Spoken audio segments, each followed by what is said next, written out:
Removing or changing backgrounds has become one of the most useful editing techniques for portraits, product photography, thumbnails, and social media content in 2026.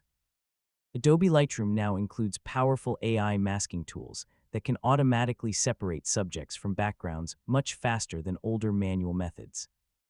And honestly, Lightroom background masking is now much easier even for beginners. So in this full guide, I'll show you how to remove background in Lightroom step by step in 2026. First, open Adobe Lightroom or Lightroom Classic and import the photo you want to edit. In Lightroom Classic, go to the Develop module where the masking tools are located. Click the masking icon near the top right Editing Tools to access Lightroom AI masking features. And honestly, natural-looking background edits usually appear much more professional than overly aggressive masking or extreme blur effects. Subtle adjustments often create the best cinematic results, and that's your full guide on how to remove background in Lightroom in 2026.